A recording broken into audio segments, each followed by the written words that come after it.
Since Germany's military had to be reduced, Hitler could no longer remain a soldier after the war, but he kept working for the army as an informant. After the war, communists in Germany had attempted a revolution, and the government was worried about communism in general. So Hitler was tasked with infiltrating and reporting on any new political parties that could pose a communist threat. A new party called the German Workers' Party threw up a whole bunch of red flags, so Hitler went along to one of their meetings, but found that they weren't communist at all. They were extreme right and shared many of his extreme beliefs, so he left the army and signed up to join the party. His fantastic speaking abilities impressed the party's leadership and supporters, and he very quickly rose to the top. He decided the party needed a makeover, so he renamed it to the National Socialist German Workers' Party, or Nazi for short, and he gave it a new color scheme. The Nazis weren't very specific on policy, but Hitler made extravagant promises to return Germany to its former glory by undoing the Treaty of Versailles and reuniting all ethnic Germans into one nation. He also said that only pure Aryan people should be allowed to be citizens and that all Jews would lose their citizenship. These ideas were already common in extreme right politics, but what set the Nazis apart was Hitler himself, and they quickly became the leading party on the extreme right. Many of the political parties in Germany at the time had paramilitary wings, and the Nazis were no different. Hitler set up the very descriptive Whole Protection Detachment, later changed to the very delightful Gymnastic and Sports Division, and finally settling on the ominous Storm Detachment, or SA for short. Their job was to defend Nazi party meetings and intimidate political opponents, and they would frequently engage in battles with communists on the streets. Since the Allies had demanded a reduction in Germany's military size, many trained soldiers were left unemployed. They liked the Nazi ideology, and it was only natural for them to join the SA, which grew larger and larger over time. The new democratic government that formed after World War I was pretty weak and ineffective. In order to pay reparations to the Allies, it started printing more money.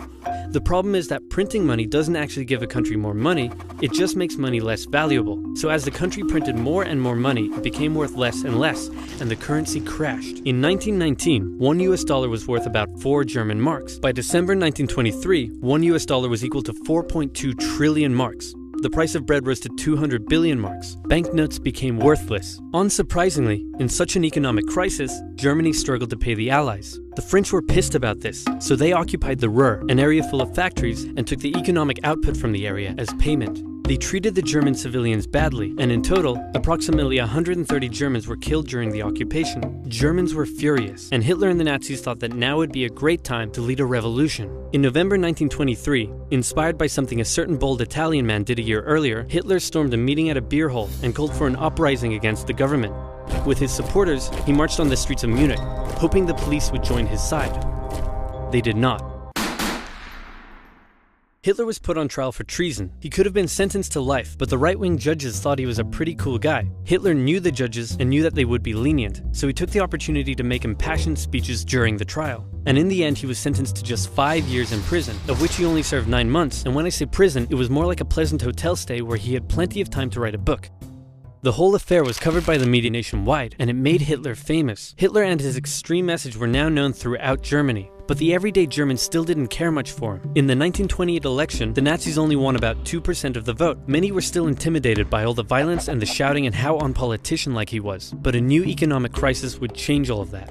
To help Germany pay its reparations, America agreed to give it loans. In October 1929, the Wall Street crash happened, and America wanted its money back. The economic strain this put on an already struggling Germany was severe.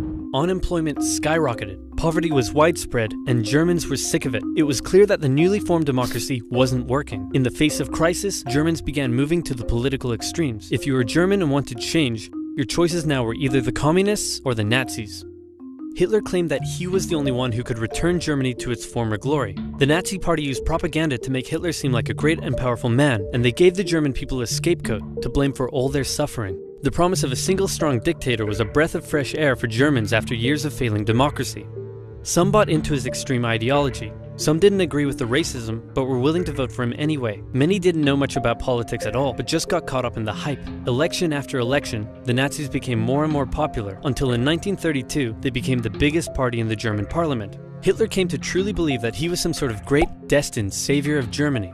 He turned megalomaniac. He decided to run for president, and did surprisingly well, but still lost to the extremely popular World War I general, Paul von Hindenburg.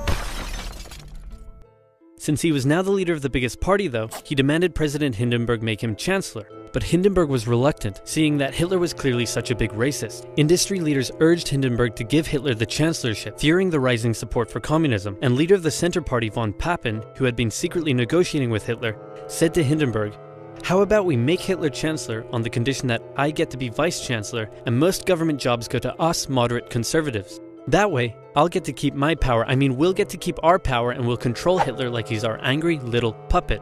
What could possibly go wrong? As it turned out, everything. Hitler became Chancellor of Germany in January 1933, but he was not yet a dictator. In February, the German parliament building was set on fire.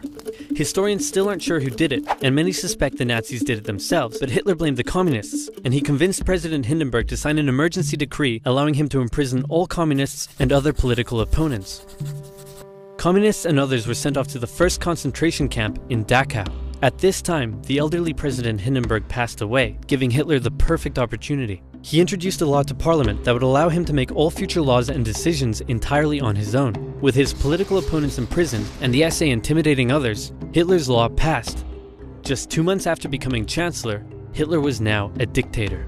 He still had one problem. The leader of the SA wanted the SA to take over the job of the regular German army, and the German army didn't like that idea. Hitler needed to maintain the support of his professionally trained German army, more so than his rough and rowdy SA.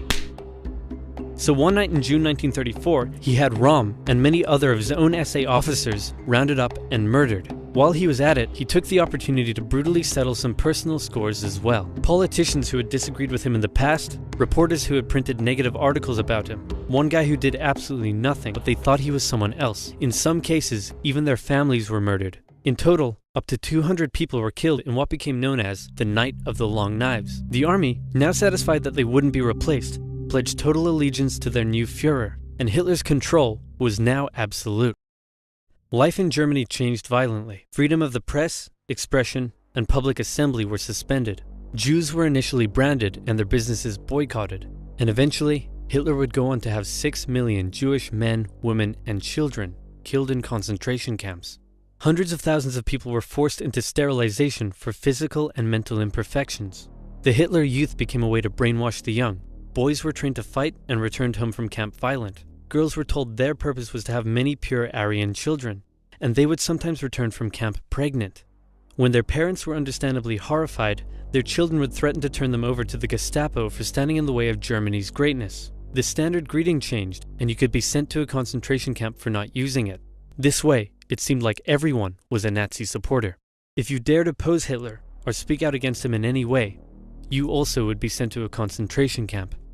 German nationalism captivated the young Adolf. Extreme ideology and anti-Semitism festered in him as a young man living a hard life on the streets.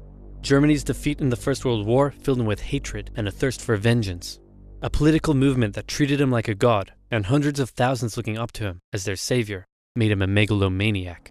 And soon, his aggressive foreign policies would drag the world into a second tragic global conflict, otherwise known as